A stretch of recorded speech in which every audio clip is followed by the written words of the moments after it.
Good evening. Buenas noches. Thank you so much for joining this insightful discussion this evening. This is going to be a phenomenal discussion. I'm so excited about this discussion. My name is Kevin Booker Jr., and I'm the organizer for this incredible event this evening.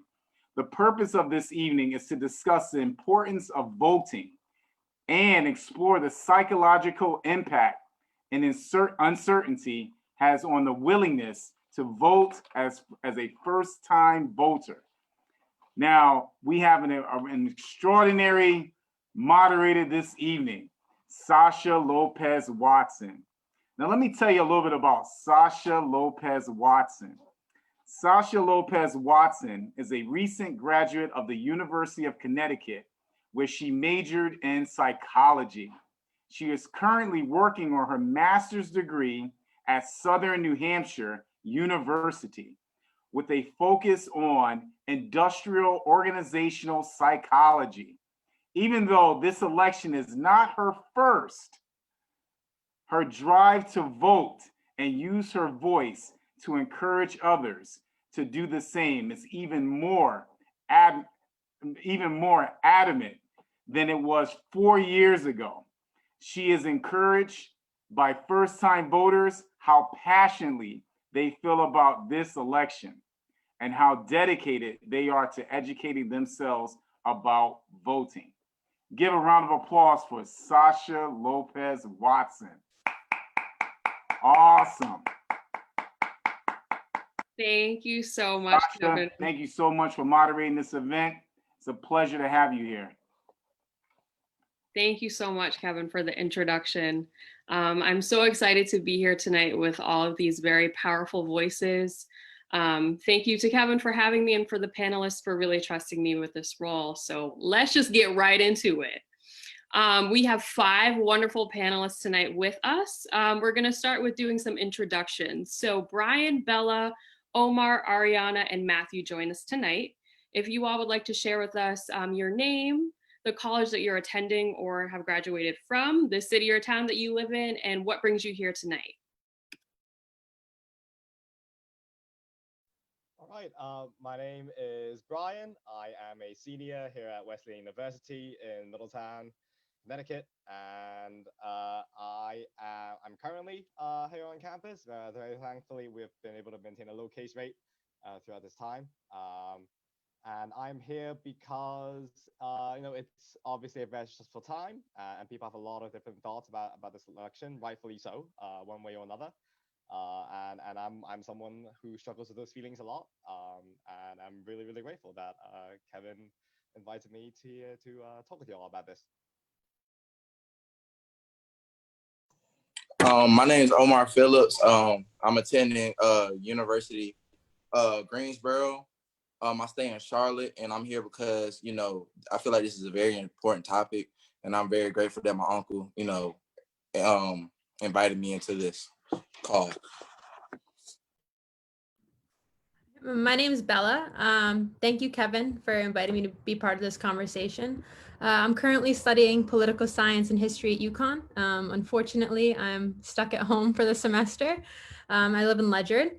And I am here tonight to hopefully shine a light on how important the youth vote is and encourage other young people to get involved in activism and campaigning. Hi, everyone. My name is Ariana Baez. I use she, her pronouns, and I am a junior at Wesleyan University. I am here to encourage, like Isabella said, encourage the youth to vote in this election because I remember last election, presidential election 4 years ago, feeling very hopeless and feeling like my voice didn't matter. And now that we are legal to vote, then we should all go out there and, make our voices count. Good evening, everyone. My name is Matthew Rivera. I am a recent graduate, class of 2020 of Trinity College, and I'm here tonight to just have a conversation with my fellow peers to just encourage people to get out and vote.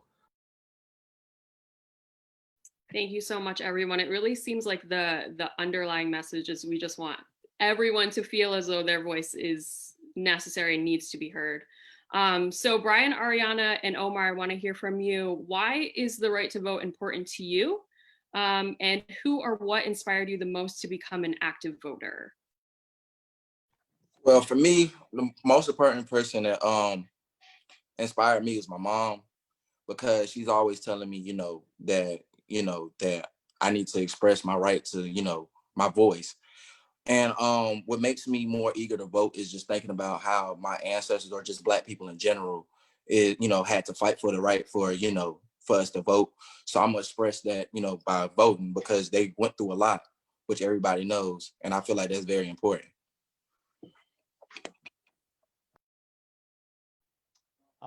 So a fun fact about me is that I'm actually not an American citizen. So I am unfortunately ineligible to vote in this election, but I am born and raised in Hong Kong. And I left out the 9th grade to go to school here in the United States. And in Hong Kong, back in 2014, there was a huge wave of protests called the Umbrella Movement that some of you might have heard about. Was really known worldwide. And we were protesting for our right to vote, for our own mayor of the city. This is a reminder that there are people out there in this country and in the world fighting for the right to vote. And it is truly, I have actually never been able to vote in an election myself, because I turned 18 after leaving Hong Kong, and there is no absentee ballots. So I know firsthand the feeling of being disenfranchised, and that's why it's particularly important that we are out here, and I'm helping to organize the voting effort here at Wesleyan via Wesleyan Democrats. Thank you, Brian and Omar. The right to vote is important to me because it allows for me to know that regardless of the results, I did something to ensure my opinion was counted. Many people have rightfully in the past been upset with results of elections. However, those feelings of discontent in a way become hypocritical when no attempts to get your vote out there were made. I vote because in this country, the right to vote was not always guaranteed to people like me, and before they were only granted to literate white men who owned property. Therefore, I take this right as one that I cannot take for granted because it was not always given. My motivation to vote also stems from those around me, like Brian, who live in the United States and have valid opinions on who the next president should be, for example, but cannot vote due to their citizenship status or other circumstances. Since they do not have an active voice in this election, then I make sure to be an active voter to both speak for myself and those who can't. Yeah, absolutely. Thank you all so much for your comments. I think it's really interesting to see the connections that we have. I mean, Brian grew up in Hong Kong, and he has an experience that's still so similar to some of the things that some of us may have experienced. And Ariana, building off of your point of really being a voice for people who might not be able to actually exercise that voice in the form of voting is very important. And I think it's really being able to think outside of just, okay, I'm gonna go and either mark my circle in person or send it in, but being able to think of, okay, how will my vote impact others? And having that all-inclusive view is really important. And I think you're right on it. So what I want to hear from Matthew, Bella, and Ariana, what does your voting plan look like for this election and in an uncertain time of COVID-19? Not everyone feels comfortable going out to the polls. Some people don't necessarily feel comfortable voting by mail. What does your voting plan look like for this election? And what are some of the conversations you're having with your friends and maybe even family members, because maybe Uncle Joe needs to have a conversation about voting too. What are those conversations looking like in your life right now? So for me, I'm super excited to get out to vote. I will be getting to the polls super early in the morning just to get it out the way. Funny enough, right? So I actually saw my absentee ballot application and I started to fill it out. And then I said, wait, do we have to vote through absentee ballot because of everything that's going on with COVID? And I spoke to some of my elected officials and they told me that the polls are still going to be opened. However, they were going to take the necessary precautions to make sure that people had the opportunity to vote in person if they wanted to. So I said, yeah, I want to make sure that my vote is counted. I don't want any games to be played with my vote. So I will be going to the polls bright and early to make sure that my vote counts. And that's the same sentiment that my friends and my family are sort of taking as well, just to make sure that, you know, our voices are heard the way that it needs to be. All right, so much like Matthew, I am going to be waking up at 5:30 in the morning and getting to the polls at 6 a.m. right when they open, so I can avoid contact with the masses of people that are going to be waiting in line to vote. In terms of conversations with my friends, so I'm pretty lucky to have a group of friends that are also into the get out the vote effort. We've been filling out postcards, encouraging people to vote, phone banking for local candidates, texting voters. It's honestly really fun to do as a group with your friends. One of my biggest concerns that I definitely voiced to them was the fact that there's a lot of misinformation out there about absentee voting.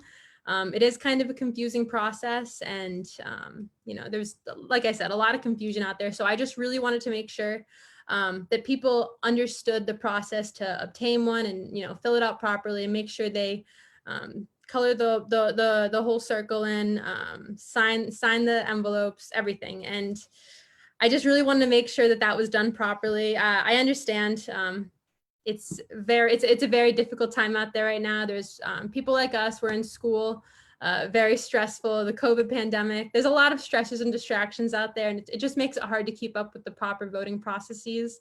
And I wanted to make sure myself and my friends were just getting the right information out there to make sure everyone's vote counts. Thank you, Matthew and Bella, for those insightful responses.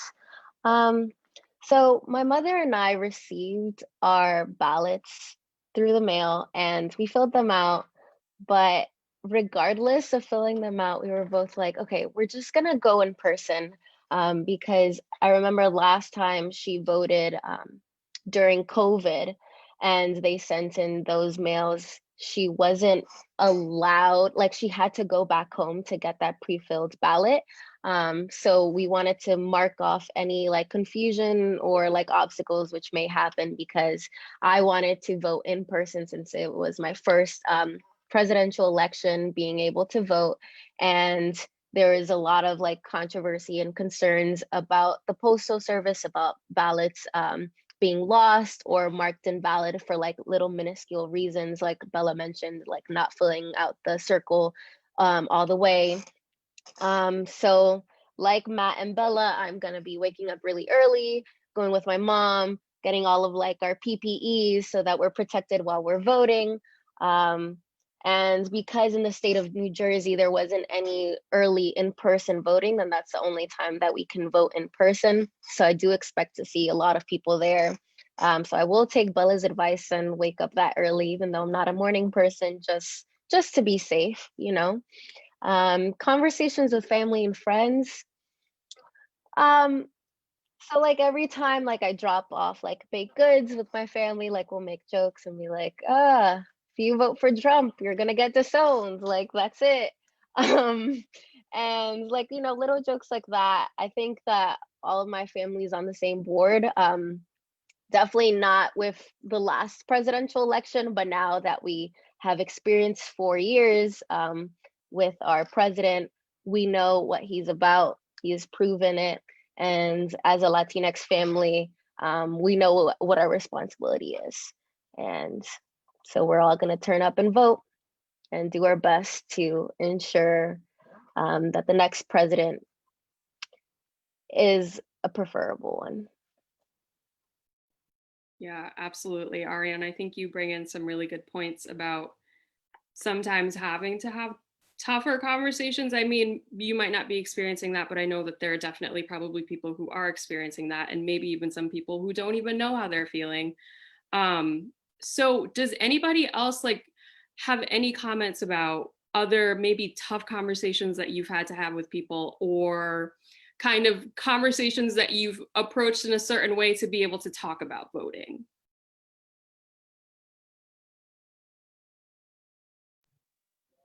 So this is I think it's a complicated situation. I mean, you can see right here, you know who I supported in this primary. I fought very, very hard for Bernie. I traveled to New York for him. I traveled to New Hampshire for him, and I traveled to Massachusetts for him.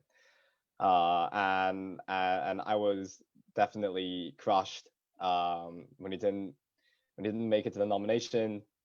And it's definitely made me question a lot about this entire process. And no, it's not a it's a known fact that the way that our electoral system is structured right now is structured in a way that does not encourage people to participate. It's structured in a way that makes it so people who are in power right now are easier to stay in power. And so I definitely understand the feeling that the vote is pointless at this occasion. I do think it's like the very first thing I do see is that the kind of violence both in rhetoric and action that this president is encouraging on the streets among his supporters, even if not directly by his own hand, is truly is a dangerous phenomenon to see. And the police brutality that we've seen this entire summer, I watched in horror because it unfolded exactly step by step as the Hong Kong protests and the police brutality that happened there unfolded from last year. And so it's a dangerous political situation that we are in, and this is a vote to fight fascism, as many people have noted, and that's why it's really so important. And really the second thing is that there's a lot of power that the voters have at the local level. Your Board of Education, your City Council, your Planning and Zoning Commission. These are the people that determine, what happens to your schools, what happens to the businesses on your street. What is there going to be a community clinic that gets zoned there for the next year, or is it going to be a chain business, right? There's a lot of politics that happens at the local level that voters have a very, very powerful voice if they're willing to voice it, and that's how I've been talking to people. Absolutely, for sure, Brian. You brought up some really good points, especially about kind of like that pyramid that we have. So we think of the presidential election as being the most important election, but it is starting at that foundational level. The things that you're voting for, your local elections, are just as important. So Brian, just kind of building off of like some of the things that you said, as someone who's not eligible to vote, what have your conversations looked like, or how have they been different, and how have you been maybe encouraging people in a different way because you're not necessarily able to vote as well? Well, usually what happens is I just tell them that I'm American, and they're like, "Oh my goodness, you're doing even more than I am, and you're not even from this country." That ends about half the conversations. But for the rest of them, I definitely tell them that like as I'm here, with my friends on this campus here in America, my friends back at home are fighting to a certain extent much harder fights, and these are the friends that I grew up with, and they are in fact, as all of us, young people, students, they are the ones at the forefront. They're the ones leading the protests. They're the ones just spearheading the fight for democracy and for human rights. And I think you look at even on a very direct level, just the influence in the United States and the rest of the world. I remember a lot of conservative people telling me back in the Hong Kong protests that, if this happened in the United States, the police would have already shot you. And you know, that's exactly the problem, right? Like the police in the United States should not be shooting people either. But that's a kind of effect that that the United States has. It's a role model for the world, like it or not. And there are millions of people across the globe right now who would die for the right to vote in this election, so that their families and the generations after them will not have to suffer the terrible imperialism and another economic harms that the United States can inflict on other countries. Absolutely. Absolutely. Thank you so much, Brian, for your insight. I love that we have such a diverse panel. Everyone here is of a different ethnic background, and I love that, because I think that we are the people who need to be having these conversations. We're the people who need to be having these conversations within our communities. It's definitely important and inspiring to see voices that come from diverse backgrounds speaking, and in such a strong and powerful way. So thank you all once again.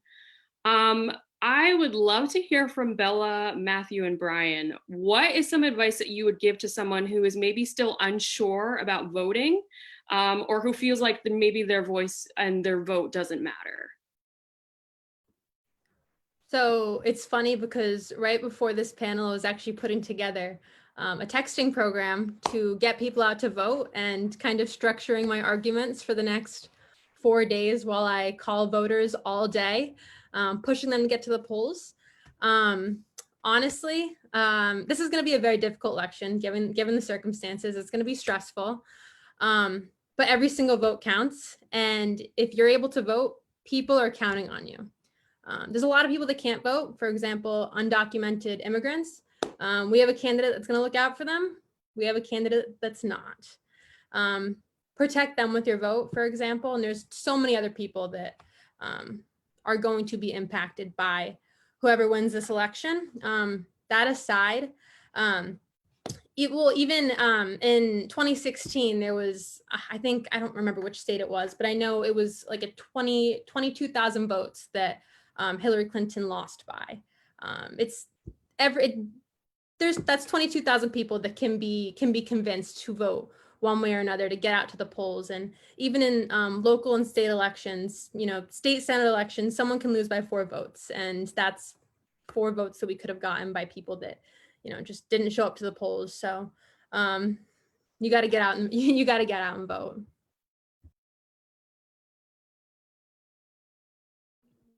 Yeah, so for me, 2 arguments. So the first one is, a lot of people are saying that, well, we're kind of going for a lesser of 2 evils.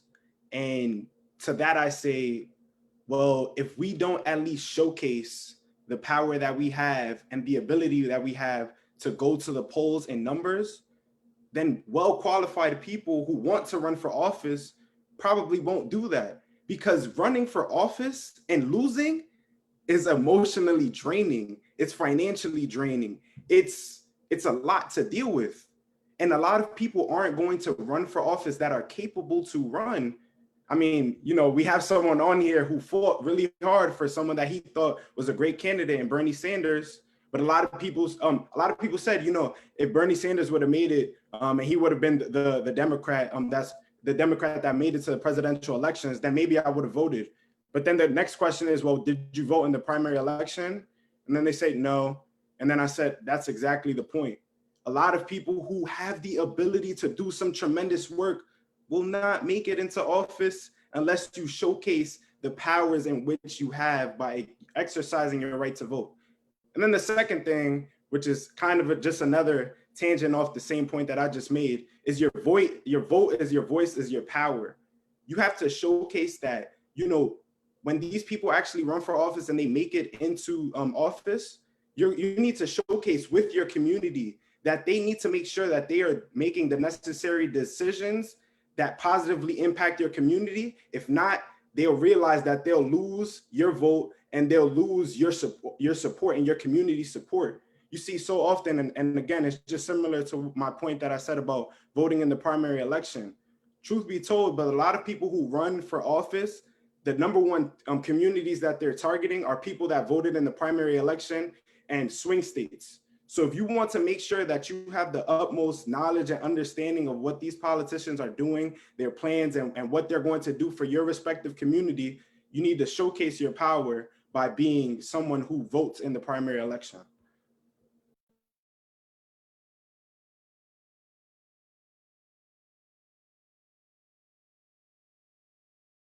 Yeah, absolutely, Matthew. Thank you so much for your points. Brian, do you want to jump in? What advice would you give to someone who is still maybe unsure about voting and is thinking maybe their voice doesn't necessarily matter in this election? Absolutely. Sorry, I zoned out for a second. I think it's I definitely, as I said before, I definitely understand. I think that it's incredibly obvious that that elections are not everything. Winning elections are important, but we look at the outpour of activism across the country this summer, and the just like all the hard work that Black and Brown organizers and their BIPOC allies have put into really making the very forceful case that we will not take any more of this nonsense, and the wave of change that happened after that. We are seeing cities actually making meaningful changes to their budgets to fund communities and not fund incarceration,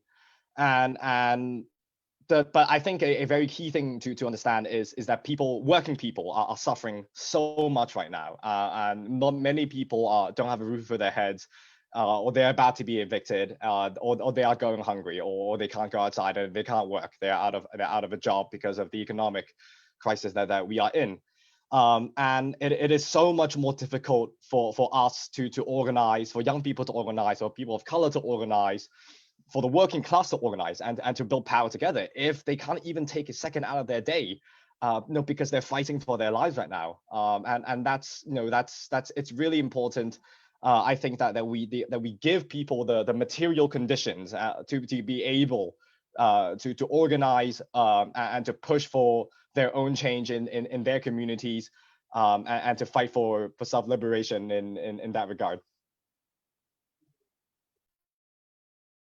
Absolutely. Thank you so much for that insight. You mentioned kind of the over the summer, we saw so much happening, right? And on social media platforms, we saw lots of different pages that are creating like a whole bunch of guides for different things to educate yourself on for the upcoming election or for a Black Lives Matter movement, or really, and it seemed like everything happened within that condensed amount of time. And we got a lot we really saw the power of social media.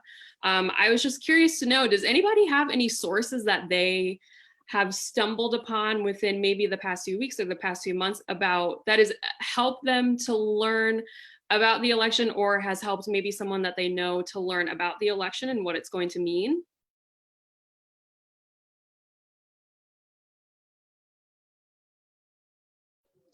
I don't have any accounts on the top of my head, but I have found it.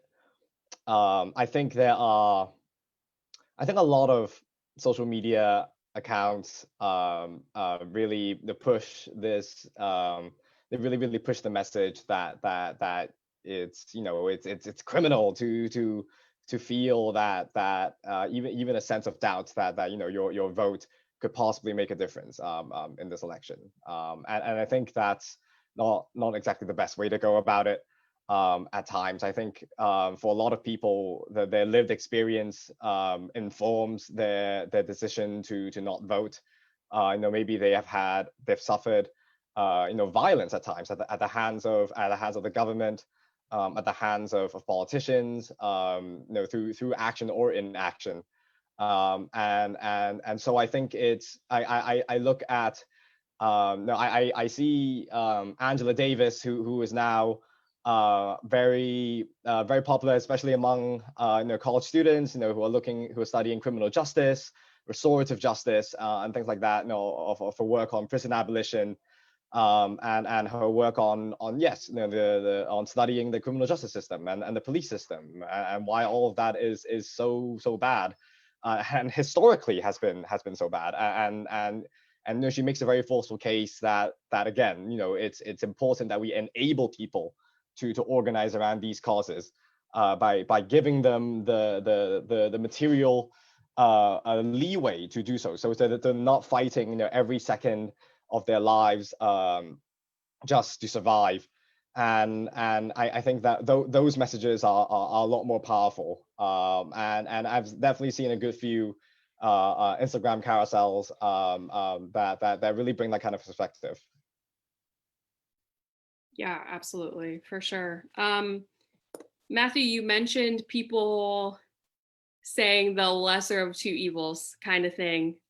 What is some advice? I know you kind of touched upon this a little bit, but what is some advice that you would give to someone who's really still feeling like, oh, it's lesser of two evils, like I'm not going to win if I vote either way or the other? What is some advice that you might give to them to help resolve those feelings? I mean, what I would say, just jumping off of what I said earlier, you still need to showcase that you care about your vote so much that regardless of who's trying to run for office, you're still going to make sure that your voice is accounted for, because you can utilize your vote as your leverage and your ticket to actually amplify your voice. So when you showcase that, wait, I actually voted for you, now you need to hear me out, because I'm going to hold you accountable to say, to make sure that you do some of the things that you said you were going to do. And in addition to that, I'm going to hold you accountable so that you can do some of the things that I need you to do, that people in my community need you to do. And that way it facilitates a different kind of conversation. But so often, again, you know, people say, well, it doesn't matter. The world is terrible anyways. Like, this world was not built for us. Okay, but are you going to be a part of the problem, are you going to be a part of the solution? I seldom participate in conversations where people are over fantasizing the problem, but never leads to a conversation about, okay, what steps can we take to implement a solution? So right now, more than ever, steps that can be taken to implement a solution is voting. November 4th, let's revisit the conversation. And now let's talk about what are things that we can actually do now that we have voted and made sure that our voices were heard. Yeah, absolutely, for sure. I think your approach is just spot on. I think it's difficult because with voting, I mean, Brian, Bernie, feeling it, but it's like, obviously some of us feel like, okay, we're settling a little bit. However, being able to take it that one step further and be like, okay, but the other is just not, like, we just can't, to really like not be as choosy, but understand that one side goes with progress and the other does not, is really a difficult concept to understand. But I think it's definitely pushed a lot of people to be able to elevate to that higher level of thinking, which I think is so important in this election. So we're mostly, you know, talking about us going out and voting, but there are still people obviously who are younger than us and who maybe are not eligible to vote at this moment. So Bella, Brian, Ariana, and Matthew, I'd love to hear from all of you. What is some advice that you would give to a younger person who's not eligible to vote in this election, but will be in the future? All right. So I know I assume that a lot of younger people, even, you know, below the voting age, are still going to be watching everything unfold.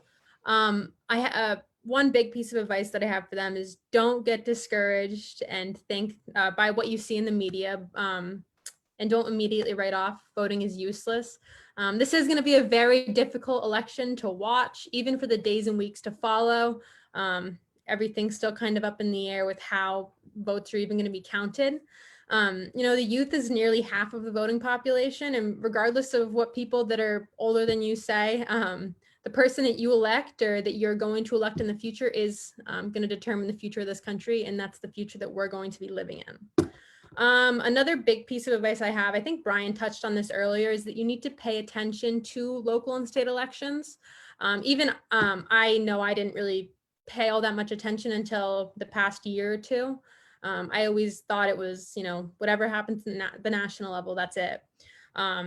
Your local and state elections determine pretty much everything that goes on within your immediate community. When I talk to people on the phone about who they're voting for, a lot of them say that they don't even look past the presidential column. They vote Biden or Trump, and then they just call it at that. You have to do your research and look at everyone that's running for office at the state and local level. We even saw with this summer when the police accountability bill was passed. That was in Connecticut. That wasn't at the national level. That was our elected officials that voted for that. So you need to pay attention to what's happening at the state and local level. So. I would go back to a point made earlier, which is that elections are not everything. It's a huge thing that happens, every 2 to 4 years. But what happens between those 2 to 4 years, right? People are continuously organizing. People are doing community service. During the course of the pandemic, mutual aid networks have sprung up all across the country, including right here in Middletown. When the grassroots collectives and coalitions of students and churches, nonprofits, the city government have worked together to provide groceries and deliver food to people and to raise money for people who are missing out on their utilities and rents and bills. Here in Middletown, over the last 5 months, we've raised over $40,000 and been able to redistribute it to more than 100 families here in Middletown. That's huge. That's helping people survive the pandemic right now. There are tenants and renters across the country who are organizing against predatory landlords that are still, who even though they own several buildings and are very, very rich, are still relentlessly collecting rent from people and evicting people. Those people are organizing against that and forcing the landlords out. There are unions across this country right now that are organizing also, organizing in their workplaces and fighting for a humane workplace, for a living wage, for proper, hygienic and protected conditions while working during the pandemic. Right down there in, I think, Norwalk here in Connecticut, the Bacchus Nurses Union just won their strike and got more PPE and a better contract. These are all things that are happening constantly, whether there's an election or not, and you can do more to learn about those and immediately get involved, and it will definitely enable your political development and enable you to understand the forces in society that what we don't conventionally consider politics, but yet are actually politics for a lot of people, because this is the everyday resistance that they are fighting. Yeah, I just wanted to emphasize Brian's point that I know it might feel disheartening to not be able to participate in this election, especially because this election is so important. I remember 4 years ago, like I said, feeling like I couldn't do anything. But go out into your community, make changes, because you are our future, like Bella said. You really are. And I think it's important that you ensure that the people around you are utilizing their vote if they're eligible, because there's so many people that waste that privilege that you wish you can utilize this election. Make sure that they're voting on your behalf. Make sure that they know that their vote matters, that every single vote matters, that they don't just throw away their voice. And so that when you are eligible to vote, you can do that for the same people around you. Make sure that everyone around you is voting and are putting their opinion to use, because it's really disheartening when we're disappointed by an election, but we don't go out there to make sure that our voices are considered. And like Brian said, elections aren't everything. If this doesn't go our way, we're still going to survive. We survived the last 4 years and we will continue going on. So when you are eligible to vote, then you can make the changes that we need to see in our country, because the youth is powerful. And I'm excited to see how our country will develop when all of you are adults, all of us are adults, and all of us are the policymakers. So just to add on, experience is a form of currency that can generate influence, education, which can be translated into power. So if you are a young person who wants to be a part of the systems that help to implement policy, then start by, you know, getting out there, like Brian said, get involved with different things, so that way you can learn, you can build influence, and then over time, with all that experience, you know, you're put in a better positions to start opening the conversation with different community leaders, so that way you can, you know, eventually run for office. But even if you don't want to run for office, the big piece that I stressed is education. You know, a lot of people aren't voting because they don't know who to vote for, and they have no understanding of what their community really needs outside of themselves. So even if you're not preparing yourself to run for office, like I said, at least be out in your communities and at least understand the problems and the issues that a lot of your respective communities are facing. So that way you can use that as leverage to better dictate and determine how you will utilize your vote, which again is your voice. Yeah, absolutely, Matthew. And I think you all have kind of mentioned this, but it definitely takes an amount of effort to educate yourself about what is happening, the issues that you need to be caring about.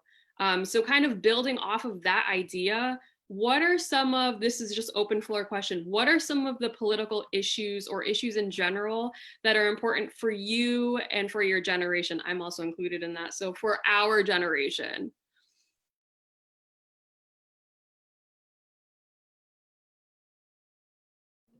I'll go first. Just making sure that people have affordable housing, and people just have access to a quality education. I mean, those are some basic things that we still don't have, and it's just ridiculous.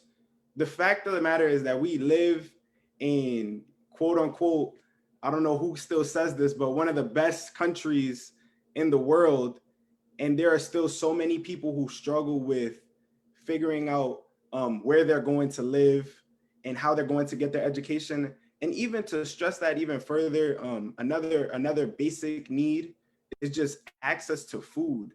I think we've been seeing this, how important it is more than ever, even now during this time.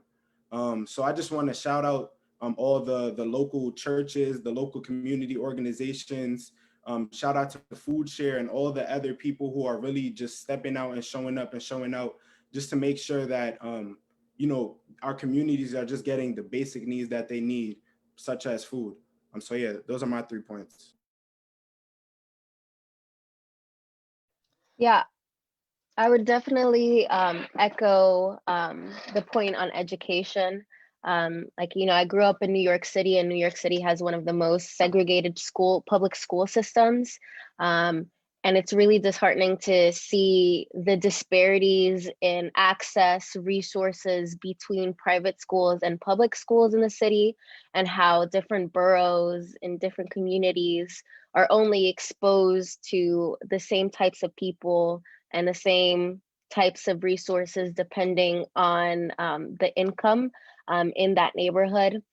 And so thus, you know, people who grow up in low income neighborhoods have less resources, and, you know, the rich keep getting richer because they have access to everything. You know, education is what takes you to progress in life. And if you don't have those resources, then it's going to keep you stagnant in your social status.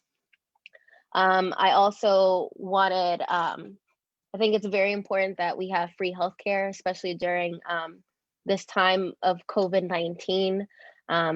We see that people who are low income and communities of color are disproportionately more affected by COVID, and those who have the resources to isolate, work at home, and who aren't essential workers have kind of been able to kind of like really have a different experience during this time, but also take advantage of it and put others at risk because they're not in face with all of like the dangers that this virus presents to people who are in more conjugated locations, and also legalizing marijuana and taking out all of the people who are in prison for the petty crime of either having marijuana in their possession or whatever it might have been.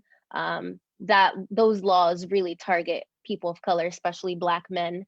And it's 2020. We really need to work in modifying our criminal justice system so it's not constantly targeting the same populations.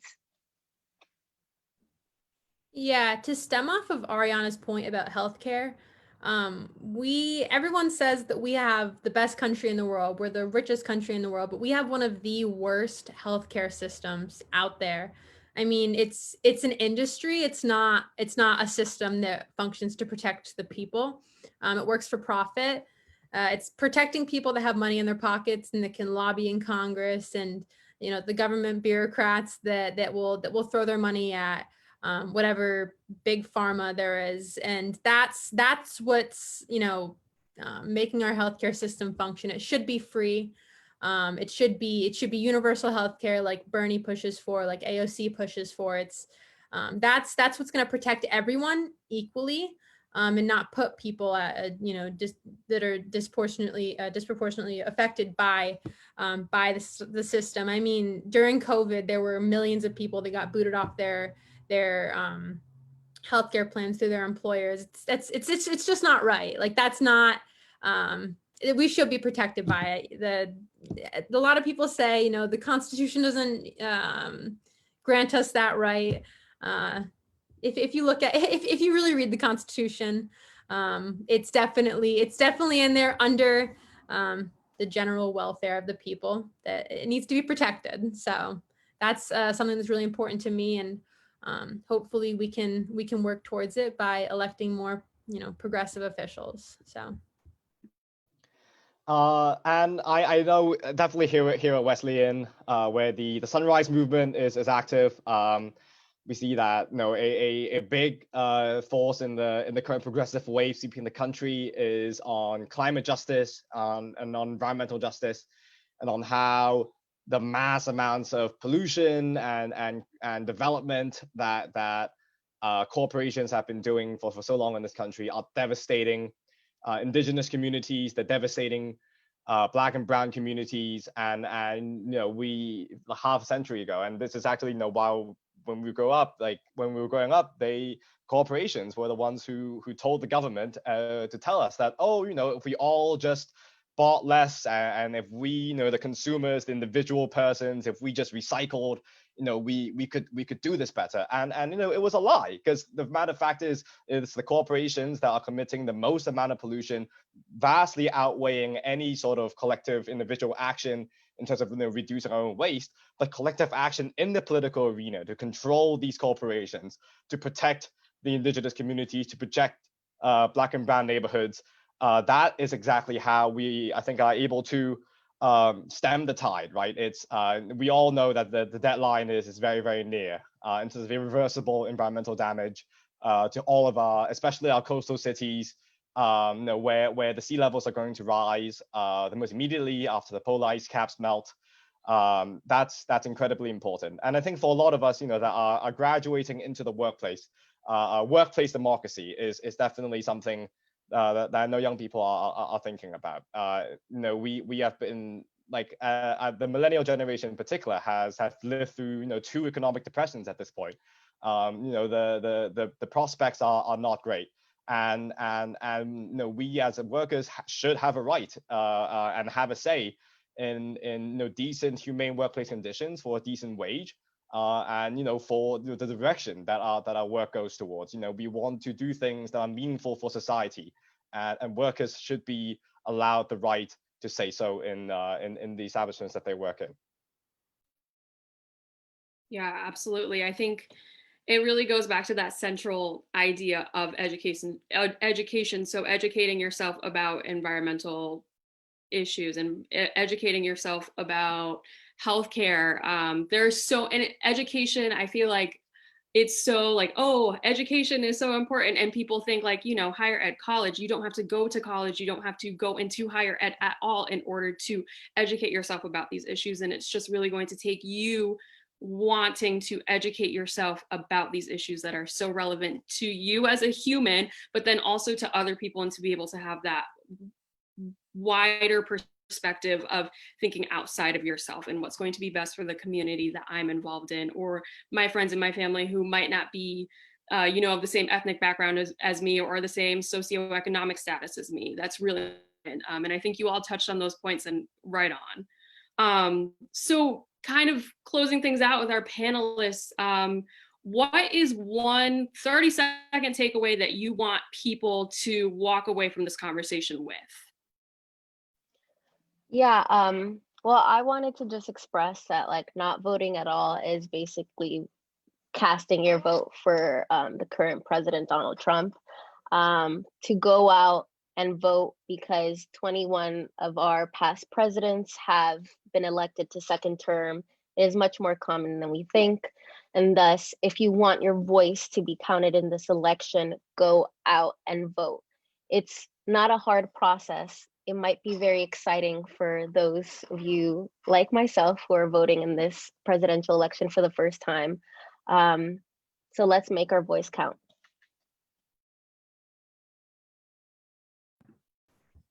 Yeah, so what I want people to take away from this is I really want the youth to get involved and to understand how important their voice is.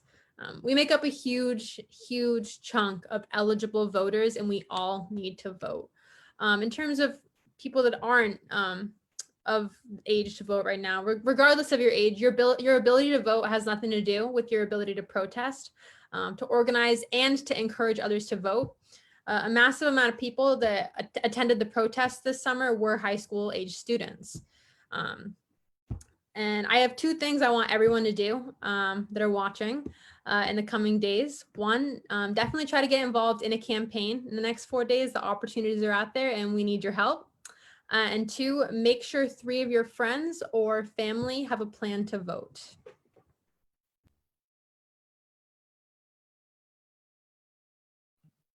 Yeah, I mean, I'll just stress the same points that have been said. Just get out and vote. And if you are unable to utilize being a part of the youth as an opportunity to get a seat at the table so that you can speak on behalf of some of your younger peers, because at the end of the day, you all are still a population that matters and that has a voice, and that it is a voice that needs to be heard. So yeah, so if you're able to vote, and if not, just find other avenues and opportunities to again have a seat at the table, so that way you can just be a change maker and just help to make this world a better place.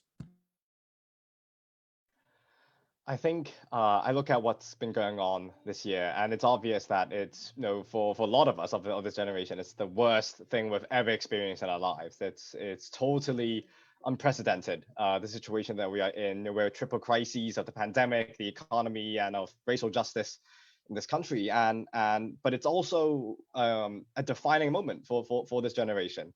I think it's what the actions that we will take in the next 5 days, in the next 5 months, in the next 5 years, are going to determine potentially the course of entire human history. And so it's, I think about how my kids, what I'm going to tell my kids if I ever have them, what you will tell your kids or your grandchildren, if we're fighting for their future. What are we going to tell them when they asked us what we did, how we contributed in the fight for their future and for their justice. And so I think that's a good note to end on. Absolutely, just being on the right side of history. I mean, I see it all over. Are you going to be on the right side of history? It's happening right now. Such a great. And thank you so much, all of our panelists, for your well thought out and reflective comments. We will now have closing comments from Ms. Costella, Copeland, and Darrell for some takeaways from tonight's powerful discussion. So Costella, whenever you are ready. Awesome. Thank you so much. I first want to thank the panelists for sharing their insight. I feel like the more we get together to have these conversations, to understand more about ourselves as voters, or to continue to educate ourselves, because education is key, right? To inform ourselves of better decisions that can be made. So I thank each and every one of you here for sharing our insight. Just a couple of things that I wanted to highlight is that we are really kind of moving through history. We are living through history, as you said, Sasha. So our vote not only matters, but it counts, because it is the way that we can speak truth to power through the actions that we have now. As Matthew, you said before, it is a privilege to have. As Brian, before, you said that we can really learn from our history and not only do better, but to take that as a way and make our own path for our future kids, right? So there's just so much behind it. And I encourage you all to go out and vote, whether it's at 6 in the morning, whether it's really late at night, as long as we are getting out there and making sure that we are heard and represented and hold them accountable. I also wanted to highlight that it's not just the impact of this year that is going to, again, be impacting our future as we move forward.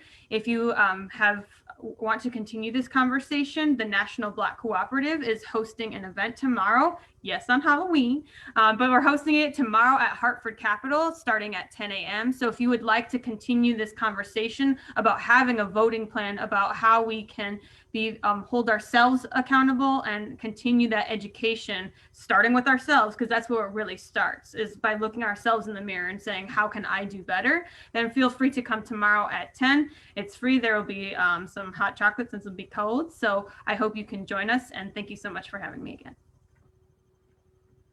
Thank you so much, Castella. Do you want to just, can you just give the details one more time for people, just so that they're able to digest it, write it down, whatever they need to do to participate? Yeah, sure thing. So you can head over to the National Black Cooperative. They have a Facebook page, or you can also go to their website, which is the National Black Cooperative at wix.com. And there's also an Eventbrite if you'd like to sign up. If not, you can show up, and we will have a teach-in. So again, talking about what does democracy mean, how we can understand the history of our electoral college and how it plays and impacts on our world today. Awesome. Thank you so much. That's such a great something to look forward to. If you're able to participate, that's wonderful. Have another great conversation. Thank you so much, Castella, for your listening, your reflecting.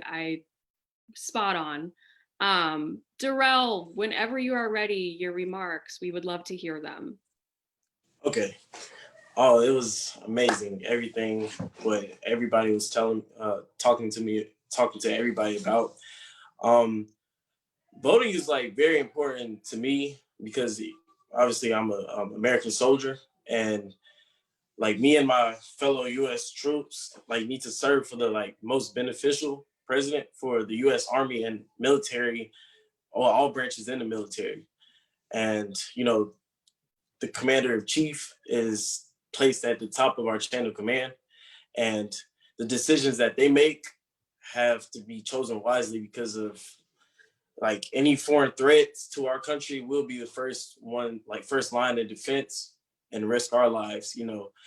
So I will inspire, like I want to inspire like future, you know, American soldiers to vote, because they're risking their lives, and you know, it's very important.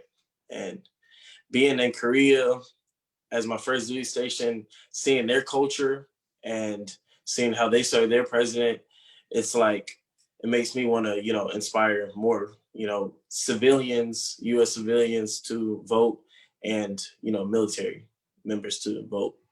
And I've been taking notes, so I'm gonna tell, you know, people at all the soldiers at my unit right now to go vote, and I'm gonna give them more information.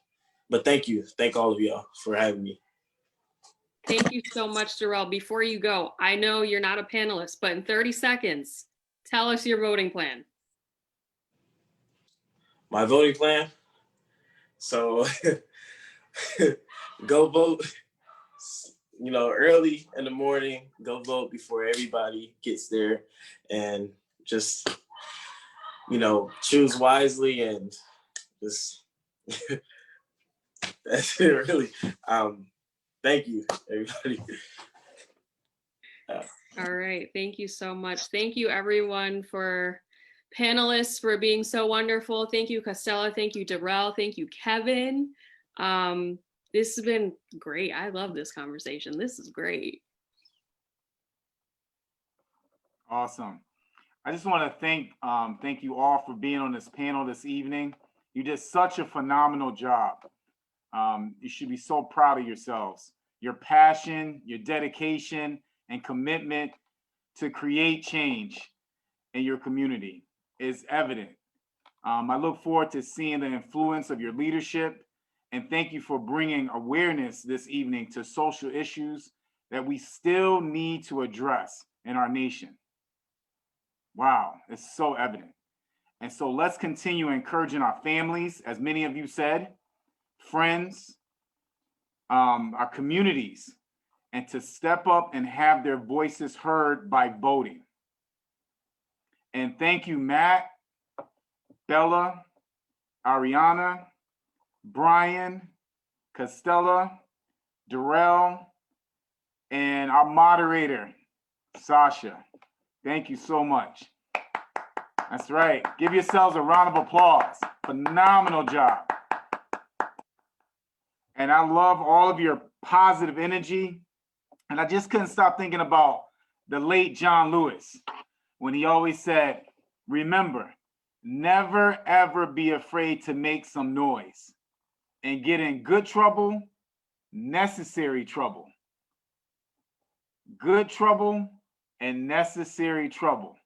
Now we have 4 days until the general election. So I'm going to say this to everyone who's listening. Please get out to vote. Please get out to vote. You see these extraordinary leaders taking time out of their schedules. This is crucial. It is time.